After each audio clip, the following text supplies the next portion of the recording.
Hey kids, it's JJ again. It is a wonderful Thursday night. I had a request, actually a couple requests from some folks on my channel, one of which is a guy named Richard E. And he had asked, and he's in our military, so hearts out to you and thank you for doing what you do first and foremost. He had asked, he said, what are the tools of the trade? What do you really need to get things going? And he wanted to see what my workbench looked like. So I'm gonna, this is gonna be very just kind of helter-skelter and all over the map here. I'm going to show you what I do, what I have, and give you a real quick tour of the garage. And I got Jiminy Cricket in here being louder than hell. So either way, first and foremost, you must have a soldering iron. We all know this. And I'm going to take the camera out and kind of walk it around here in a minute. But definitely a soldering iron is a massive thing. I'm going to just like throw some tools down here. And then after I go through the basic tools, then I'm going to show you my workbench. Actually, I'll show it to you first before I make it a heller mess. All right, that is it right there. That's what I work on, okay? And there's some of my birds. Bam. All right. That is my big toolbox.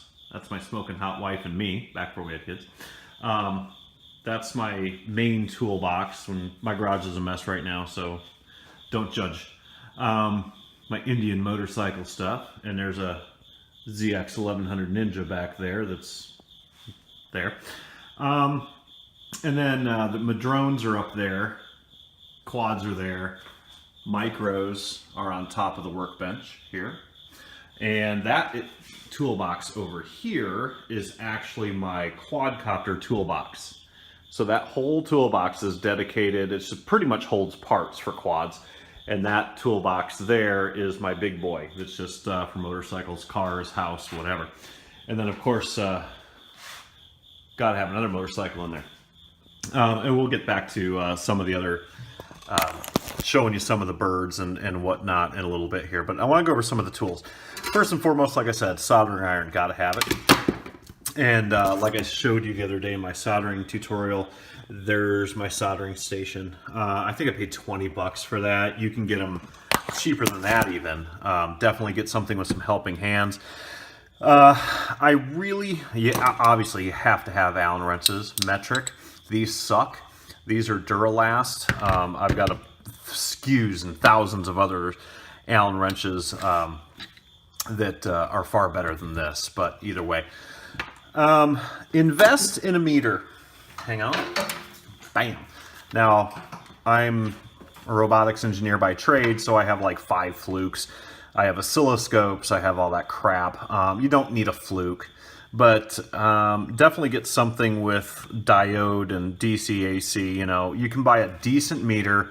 I sent a link to my buddy Jim yesterday off Amazon for like $15. Is really all you need. You don't need anything stupid high expensive or high tech or multi-$100 meters. So back to Allen wrenches. If you can get some ball end drivers like these, they're kind of handy to have. But you can get away with bare bones standard Allens, no big deal. This is just indispensable. A really good tweezers, a finite tweezer like this. Okay, that is a very fine tip. Very, very, very useful. I have a few of them actually. This one's more of a dental looking type of thing. Actually found that in my toolbox that I didn't know I had. I think my toolboxes are magic. Shit comes out of them I don't know I had. But yes, don't get a normal tweezers like stealing them out of your old lady's bathroom. Get something really good. These actually came with my soldering iron, I believe. I really like them. I've bent them 1,000 times. I just bend them back. Get good. There's 2 types of cutters I would recommend you get. Get some good old-fashioned dikes, haha, or side cuts as people call them to be PC. Whatever. And get some of these that are a little bit more narrow and pointy. These are great for cutting off pins on boards and things like that. I really, really, really recommend this. Obviously pliers and all that crap, electrical tape, that kind of goes without saying. Calipers, you see a lot of the reviewers using digital or analog calipers, not really necessary. Unless you're going to really super geek. One thing I really do recommend, I think is very useful, is a socket. How original is that, right? This is just a Craftsman 732, which works good enough. I keep this long port socket just for screwing on nuts onto boards, to nylon standoffs and things like that. Saves your fingers, because I mean, when you're really building and you're spending a lot of time during the day and you're doing this shit all the time, these save you a lot of time and they keep your fingers from hurting. So just get yourself a socket to keep on your bench that you can use for your nylon stuff. Let's see what else. Obviously, relatively small screwdrivers are extremely handy. I find if you can afford it, get a Dremel tool. I use my Dremel daily. I've got 5 of them, I think. I've gotten them over the years for gifts and whatever else. I have a keyless chuck in this one. Fantastic. You need them for cutting out frames, cutting up frames, modifying things, and whatever else. Trust me, if you have one, you'll find reasons to use it.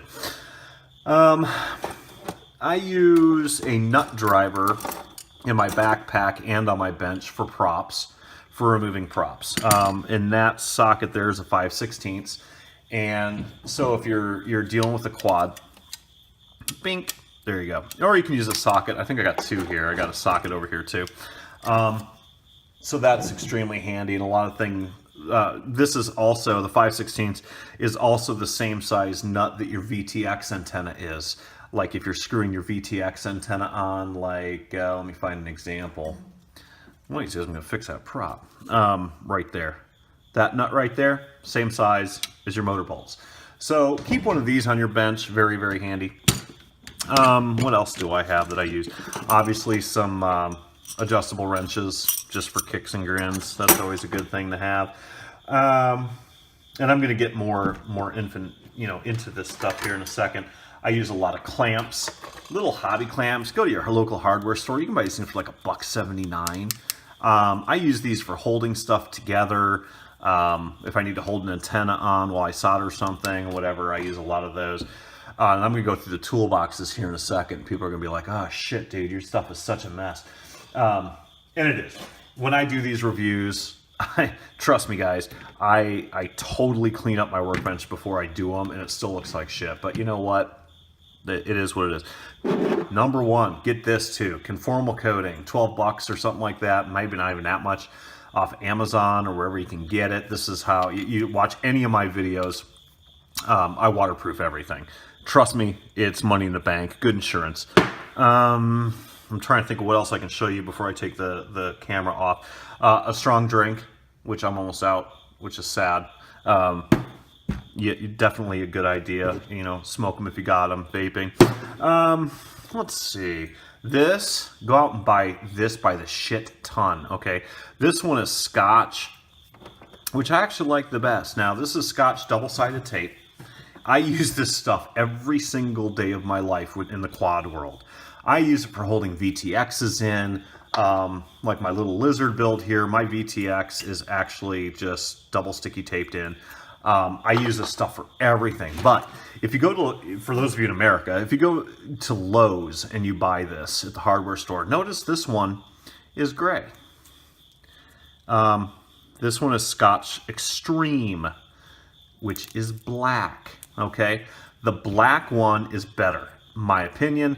My local Lowe's only has the gray one. The Lowe's I went to before to get this is the black. The black's got a little bit more ass to it. This one holds up just as good. It really does. It's outdoor. Get the outdoor stuff. That way it's weather resistant. Very, very, very, very useful. I use that shit like bam, like it's going out of style. Mill scale's pretty useful to have too. Okay. But definitely the meter, you have to have a meter. I mean, if you're building quads, I'm going to put all this stuff back while I'm talking. If you're building quads without a meter, you got balls that clank, man, because that is like just risky business.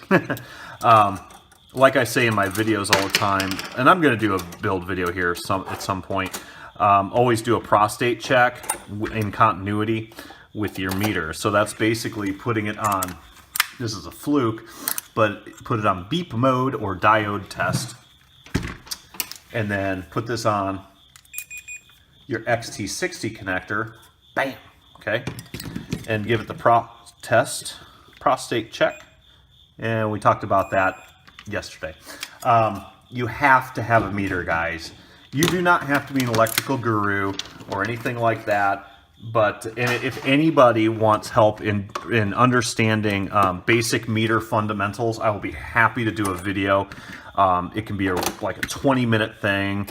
I won't even get into the fundamentals of electricity and things like that. I'll just show you what you need to know, how you need to do it, and it'll help you out. If you don't already know, I'll be glad to help you out. So that's really about it for stuff. I always keep a Sharpie marker on hand, preferably a silver one. That's just a long story. So now I'm going to take off the camera and kind of walk around a little bit. And hopefully it's not too dark in here because it is nighttime and my lighting is poor. My lighting is like right here. But I talked about this in one of my other videos a long time ago before any of you probably saw my stuff. Get one of these, okay? Do not paint, okay? Look at this, wham! These are my battery chargers, okay? I got a 1S charger that I never ever even use anymore because I really don't fly 1S brushed quads. I got my dually, what is that thing? Gemini 2100. It's a dual channel charger with dual parallel breakout boards. I've got my trusty X1 AC that I have my tiny board, which XT30's on for my micro drones and things like that. And I have an IMAX, and I do have a reason for having this. This one can discharge at a higher rate than 1C, which I like. So I have this. And I have a couple other chargers. I actually use these little junky chargers, these little tiny ones, for charging my goggle batteries and things like that. But what this is, bam, and if you see this, let's see if I can get it in shot. I have a little halogen light here that I sometimes use for a spotlight. This is a smoke detector, okay? Check it out. That is loud shit right there. Notice it's right above my charging station. My charging station is on my toolbox. Bam, look at that. Now, this is metal, okay? My magnet tray, metal, right? So there's a theory to this. If I'm charging, and I charge a shit out of lipos. When I go flying, I charge like 6 of them over here and 5 of them over here, parallel, all at once. Look at my awesome fire hazard here. And they're all sitting right here, but they're sitting on metal, and right above them is a smoke alarm. That smoke alarm was $15-20 at Lowe's at the hardware store. It's got a lithium battery in there that has a 10-year guarantee on it. It detects smoke and it detects fire and heat. It's just good math because people always say, don't charge lipos unattended. Well, I'm not going to stand out here for a freaking hour while 12 lipos charge. So that's why I have a smoke detector. Good math. Buy one. We'll go over my quads here in a little bit. Here's my quad toolbox, okay? I'm just gonna go over some basic stuff. Always have a razor knife. Indispensable. And I have a bulk supply of razor blades. Always have cool stickers on your toolbox. That's always cool. Cobra motors, bam. Super bright LEDs, all that crap. So just real quick, so I don't miss anything, I'm gonna go through my toolbox. Battery straps, no big deal. You get them for free with a lot of stuff. Heat shrink tubing. Don't leave home without it. In this hobby, you have to have heat shrink tubing. Flat bladed small screwdrivers. So I don't have them all over here. Bits and bobs of thicker gauged wire. XT60 leads, things like that. Now, you don't need all this stuff I'm showing you. I'm just showing you what I have. Just if it sparks an idea, great. These are mostly XT60 leads and balance connectors. This is kind of my circuit board, one of my circuit board drawers. I've got power distribution boards in here, 4-in-1 ESCs in here, other ESCs in here, whatever. Phillips, tiny Phillips. Zip strips from hell. Gotta have zip strips. These are almost the only ones I use. These little tiny 2mm wide by, however, what does it say? Oh, I want to show you guys this actually. 1,000 pack, 4 inches long by 2.5mm wide. How gay is that? Why would you go in metric and standard on a label? Yeah. Okay. Whatever. Zip strips. So you gotta have that. This is kind of a motor drawer. Lots of motors, raised to stars, whatever. Motor guards from the early days, little bumpers, you know, for your building poor boys. Really about it in there. This is, let me move some of this shit. More props. I got props for props. This is one of my prop drawers. Almost never use it. I need to go through this and we give a bunch of these away to some friends of mine. Remember these? These are from the old days when we first started flying quads. I got thousands of these fuckers. Gem fan junk. And 10-inch blades for my drones, for flying drones. A balancer for props, which you don't use on quads. So that's that. This drawer is my brushed micro drawer. I used to be into brush micros, went through a phase there where I just thought it was the coolest thing, and then the brushless quads came out, and now I don't really do this anymore, but I got motors, I got all that crap. You don't need any of that. Check this. These little divider boxes are great. You can get these at hobby stores, hardware stores, whatever.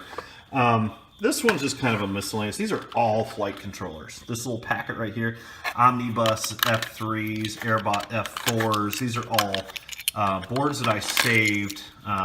There's a, what's that, freaking SP Racing F3 with a smart power distribution board. Boards that I've upgraded out of my quads, but I don't really use. But if I want to build a poor boy or something like that, or a buddy needs something, bam, there you go. Some of my micro brushless props, buzzers, micro brushless motor spares, more XT30s, and my some more antennas. We haven't even gotten to that yet. Some cameras, all-in-one video transmitter cameras, things like that. XT30s, whatever. Nice little box. Again, you don't really need any of that crap. This is not a video of just the stuff you need. The tools I just showed you earlier and the heat shrink, pretty much what you need. I do recommend, however, that you do go out and buy on Amazon, Banggood, wherever, buy some nylon standoff kits. You can usually get kits with these that are like 180 pieces, 300 pieces for like $8. These are big ass long things you're never going to use, but here's some smaller jobs. And then I've got micros, you know, for my micro builds. And then I've got, these are metal cap screws, like for micro brushless propellers. And then I got round heads that I hate because they strip like shit. And then actual cap screws, which are the best way to go. You can buy cap screw sets for, again, $8, and you get all these sizes. I do recommend you get a cap screw metric set of M3s. And then these are just a bunch of spare standoffs.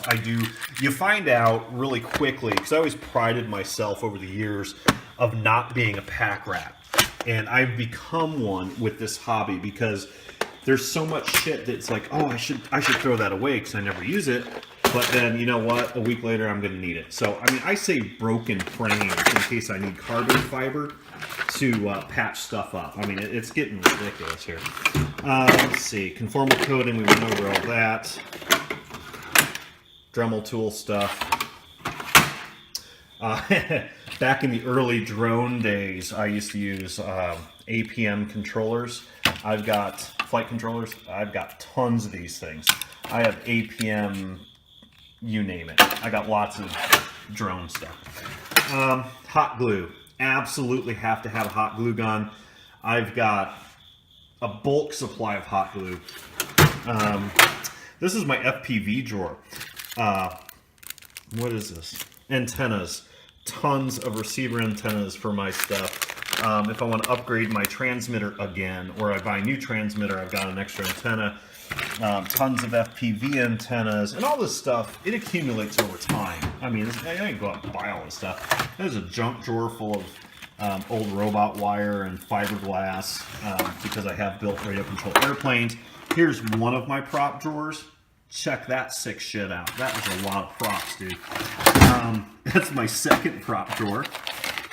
A lot of props there, too. And the other drawers don't count. One thing that I did build is kind of neat. This is a, let me, got nowhere to put this thing, hang on. This is an interesting thing. I'm going to plug in a micro. Bam, my lizard build. Okay, no big deal. I took an old box style FPV goggle. It was called a UFO, really wasn't worth much. And I never used it. So what I did was I built a little monitor that snaps to, I put magnets on the back, so I can basically put it anywhere on my workbench. I can plug in my battery, and look at that. Boom. I'm moving the quad, obviously. It's got diversity. The damn thing, it's pretty cool, actually. The reason I did this is when I'm building FPV anything, I always want to test the camera and all that stuff to make sure it works on the bench. So I actually took apart these UFOs, took some hot glue, mounted some foam, took out the control board, mounted it on there, hot glued the foam in there, and then also mounted the controls there. And I can just literally stick it up on my magnetic or my metal shelf, and it's a great little thing. I never used the damn thing, so I might as well use it for something. And if I wanted to, I could take it with me and put it in the backpack, whatever. So it's kind of a cool thing. Clamps, obviously. My drawers in my toolbox, in my workbench, these are all big ass S3s or 3S batteries for the most part. These are for drones. I don't use these on quads. And these are my micro drone batteries. See how nice and neat I keep everything? Everything from 3S to 2S to more 3S. You name it, it's probably in here. I got vape batteries in here, or AKA Fat Shark Goggle batteries. 1S batteries. Got a lot of batteries. This place is a fucking fire hazard. Here's all my quad batteries, or some of them. 4S's. I only run 4S on quads, with regular size quads. Here's my Fat Boy, what is that, 4S 5000 milliamp I made. Here's a 2500 milliamp 4S I made. Those are drone batteries. The rest of these are quad batteries, mini quad, regular size quad. So that's my batteries. And getting down to the skivvy here. Scales. Scales are cool. I don't know, if you're not a reviewer, I mean, really, if you go out and buy a shit ton of components and you're going to build a quad, are you really going to worry about the weight? I mean, you've already bought the shit. Obviously, my quads, my Y4, was that a Frog with, what is it, Sunny Skies. I'm not going to go through everything, obviously, that's just a skeleton, there's a Hellbender, skeleton, Poor Boy, another Frog, my 250 or 200 was that D200 river, another Hellbender, my purple 215, and my what is that damn thing called, Stand 200, which I'm tearing down because I don't like the frame, and micros. Got my 88 build, that stupid crap bird from Emax. These are all custom builds except for that one too. That's not, obviously. Fly eggs. And then I still have two brushed units that I have that I think are cool. They fly like a rape date, and they're great for the yard and inside the house. It's cool. My drones are up here. Got my Y4 drone, EWAD, which everybody knows, my 450 drone, and in the back there I actually have a 330, bam, back there. And those are all iNav. You know, they got return to home, barometer, altitude hold, all that crap. And then when I'm not using it, my radio just hangs here. So that's basically the rundown. I'm not going to go through my big toolbox because I got a drawer in there that's called rework. So when I have a burnt board, I throw it in a drawer in there, and I fix everything. So, you know, I do board level repairs. I never do videos about it because it's just way too involved, you know, as far as reflow soldering and testing components on an oscilloscope. And mind you, I don't do it often because I would much rather spend 20 bucks and buy a new component than spend 5 hours fixing the damn thing. My time's worth more than that. So, and you know, I got my flight backpack that I use. I did a review on that a long time ago. It was one of the first reviews I did. So that's really it. When you buy one of those nylon standoff kits, they usually come in a little box like this. Yeah, go ahead and buy 2 or 3 of them, because if you're serious about building quads, dudes, you're going to need lots of standoffs and lots of M3 bolts. Trust me. And get the cap screws. Don't get those round head things. They suck. They strip. And that's really about it, I think. I mean, it's what I showed you in the beginning, tool-wise. Bam. You know, I brought everything down here. You know, you got to have a famous pointer if you're going to do reviews. Scratch-alls, pencils, little stupid shit. But really, the meter, the soldering iron, Allen wrenches, cutters. It's really a pretty small list of tools you have to have. You could probably make a toolkit, a quadcopter toolkit, for about 50 bucks. And throw in a meter, 75 bucks for a cheap meter. And you're gold. You're sitting good. And that bit of the hobby isn't very expensive. It's when you fly like an idiot and crash like I do that makes it expensive. So I hope this helps some guys out. This really wasn't meant to be a, you know, here's what I got video, because it's really not. It's just, here's the basic tools that I use. Everything that I use to build is pretty much right there. Okay. Except for the heat shrink tubing, maybe, you know, that's in a drawer. But other than that, everything that's up here is great. So if you have any questions or whatever, or need some advice, please let me know. I'll be glad to help you out. But that's just the basic rundown of that. So Richard, bam, that's for you. And till next time, kids, keep shiny side up and subscribe. Later.